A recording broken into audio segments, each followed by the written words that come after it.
Hey guys, my name is Louie. I struggled with addiction for 17 to 18 years, from the time I was about 17 years old to the time I was about 34 years old. I ended up getting sober about 3.5 years ago. Along the way, I got help and support from a lot of truly great people, people in healthcare, my brothers and sisters in addiction, friends and family, people who care about me, loved ones. And life is good now. I've never been happier. It's truly been an amazing transformation and an amazing journey.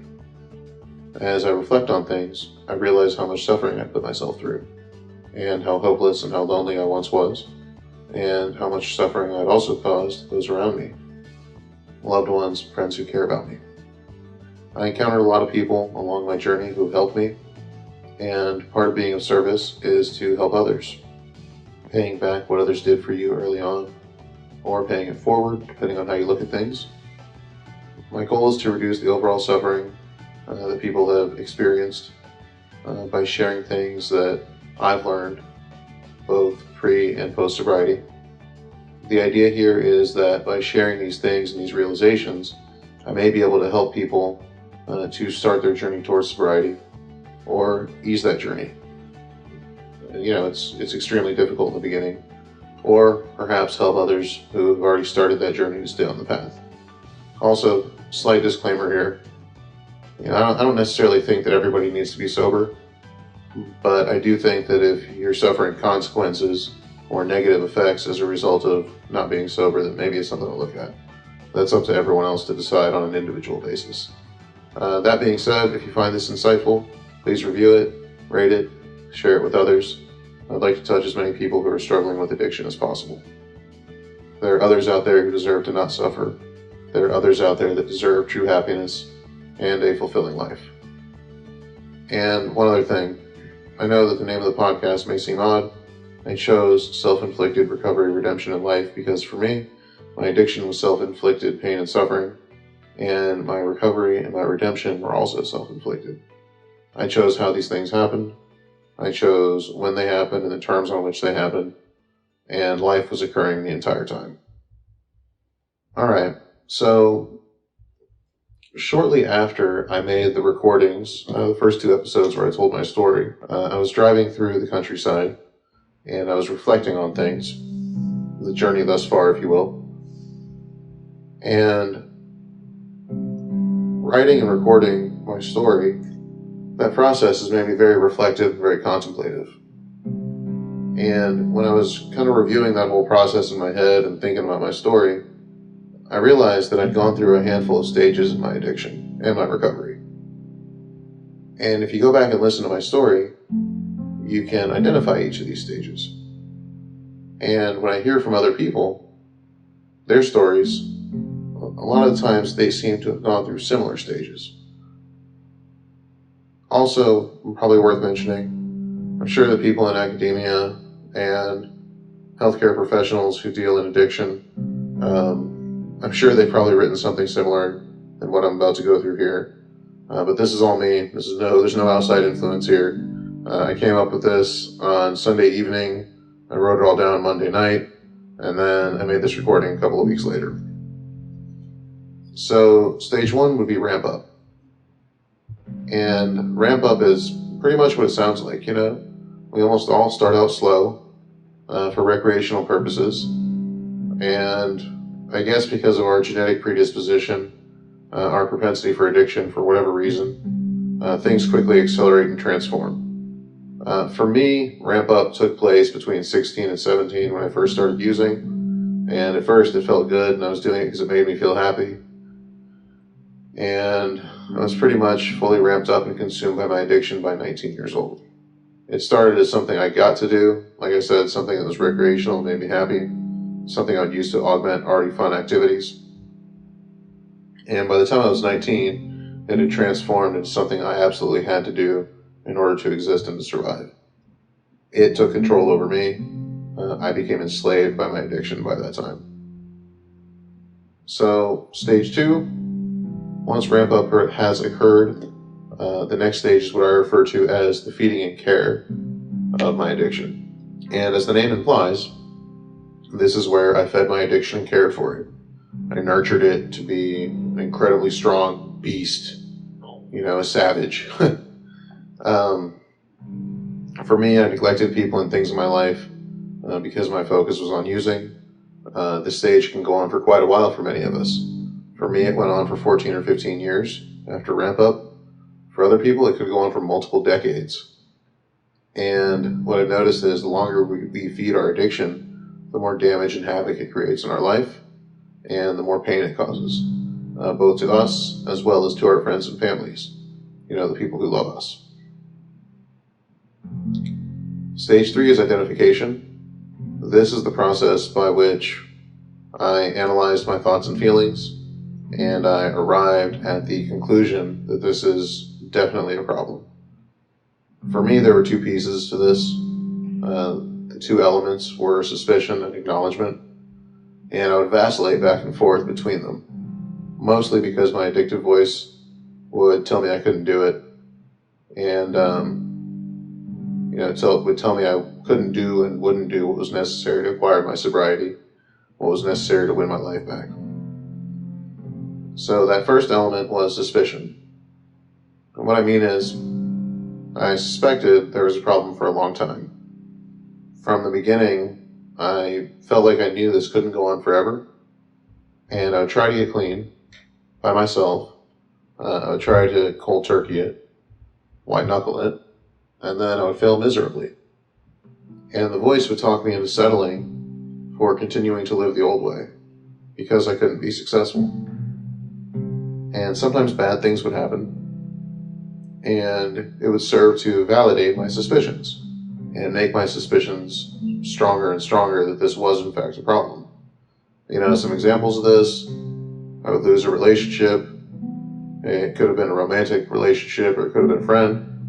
Or I would lose a job. This happened multiple times.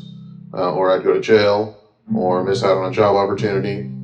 And each of these things happening would build my suspicions. It would strengthen them. And then I would try to get sober, and I would fail. And then I would trick myself into ignoring my suspicions, because that was the only way I could live with it, as if I ignored it, because I felt like I couldn't beat this thing, so ignoring it was my only option. The second element was acknowledgement, and this is acknowledging there's a problem and being honest about it. And this is the part where I was brutally honest with myself, and I would assess it realistically and say, this is absolutely unequivocally a problem, and acknowledge that it had control of me. I still didn't have the motivation to make the change or know how to make the change, but this is where I knew that a change was in order. So suspecting was all the events that happened that convinced me along the way that there was a problem, and then when I was convinced there was a problem, that was acknowledgement. Stage 4 was building motivation. If you've seen Waterboy with Adam Sandler, this is like his tackle fuel. And for me, it wasn't a deliberate thing that I did. It was a process, a series of realizations that took place over a long period of time. And some of it, a lot of it was subconscious, And I kind of went through this process naturally and automatically, which is odd because I would deliberately build motivation for my career. If I had a goal that I would go about, or if I had a goal that I wanted to accomplish, I would systematically figure out the little goals, and I would be motivated to attain those little goals in pursuit of the big goal professionally in my career. But for some reason, I didn't apply it to my addiction. It was more of an organic process. So I wasn't exactly conscious of what was occurring, but when I reflect on it, this is what happened. I basically asked myself a series of questions.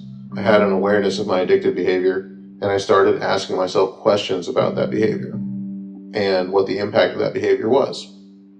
So I'm going to get into those questions now.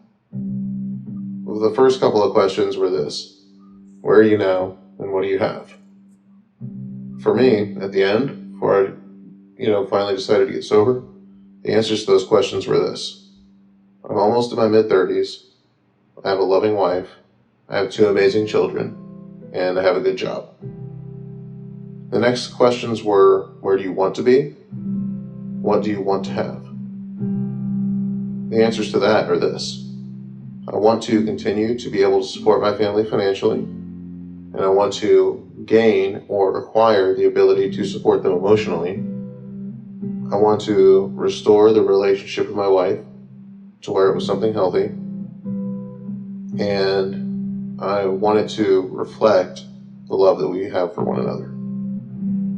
The next element here is cost. This is where I evaluated the cost of my behavior in terms of past, present, and future. The first question was, what does this behavior cost you in the past? For me, it cost me money. It cost me damage to relationships with my kids, my wife, my friends, pre-wife girlfriends. It also cost me isolation, jobs, opportunities, legal troubles, even cars. Then I asked myself, what is this costing you right now? The answer to this was, this is costing me mental health issues, and it's costing me my job being threatened as well as my freedom. And it's also costing me my ability to emotionally connect with my wife and my children. It's also costing me time. I could be spending time with my wife and kids instead of spending time getting high and drunk, So then I started looking at what will my addiction cost me in the future if I allow this to go unresolved. And, my marriage wasn't terrible, but it also wasn't great, but I don't fool myself or kid myself. I'm reasonably certain that if I had continued down that path, then my marriage would likely not have survived. That would have in turn limited access to my children, which would limit my ability to teach them. It would limit my ability to spend time with them, and also limit my ability to prepare them for this world. And then, how will recovery change your future? Well, if I recover and get a handle on this thing, I can reasonably expect to preserve and restore my marriage. I say reasonably because I try to be realistic. Things don't always go how we want in life. Unexpected things happen. There's no guarantees. And if I were to preserve and restore my marriage, I could then secure my relationships and guarantee access to my kids in the future. I would accomplish these things by becoming emotionally available to my wife and my children, because once I was sober, I wouldn't be focused on the selfish act of feeding my addiction. So the next question was, how will this feel, accomplishing this? And the answer is, it would feel amazing. Totally amazing, indescribably awesome, like I am the master of my own universe. And how will it feel if you do nothing? If you don't get sober, and things continue on their current trajectory? Well, I feel like garbage. I feel like I've given up on myself, my wife, my children, my family, my career. I will have abandoned all of it. And I feel like human refuse. And I realize those are harsh words, everyone, but that's okay for me to say, because I'm saying it about myself. And this is a deeply personal thing for me. All right, stage 5 is planning. So this is where you lay out your plan for how you'll address the issue. What are you going to do? And maybe there's a series of plans, because maybe the first thing isn't going to work. Maybe you're going to have to try more than one approach, more than one method. You're going to try to step down your use, like a graduated approach, and then try to cold turkey it. Once my addiction was firmly established, that didn't work for me. Maybe it'll work for some people, I don't know. Are you going to try doing something like 90 meetings in 90 days? I've seen this work for some people. Are you going to try to do like an intensive outpatient? That's what worked for me. You're going to try to get a sponsor and work the steps. I've seen that work. You can do some kind of residential program. That works. Smart recovery. There's a ton of different options here. I was looking at a documentary about this this rehab program in an Asian country where, they make you cleanse your body by throwing up on a daily basis. But anyway, like I said, there's a lot of different things that work, and maybe planning means you make multiple different plans and then start going down those plans, and if they fail, move on to the next plan. I don't know. Stage 6 is where you execute, right? This is where you follow through on some of or all of your strategies. Research IOP, research residential programs, figure out, is your insurance going to cover it? How do you navigate the job situation, right? Research your meetings. Find 90 meetings in 90 days. Find different meetings in town that you can attend, right? Connect with the community, get support. Stage 7 is maintenance. And this is where you've acquired your sobriety, and maintenance is where you're going to work a program to stay sober once you've acquired it. And maintenance is going to include things like going to meetings, building a support system with like-minded individuals in it that care about you, staying connected with these people and getting support from them and being also supportive of them. It should also include physical things like exercise. I've seen some people include things like yoga and meditation, acupuncture, making sure that you go out of your way on a daily basis to do things that you enjoy, doing service work. Quick word on relapse. If you relapse, they can take you back to any of the stages between 1 and 5.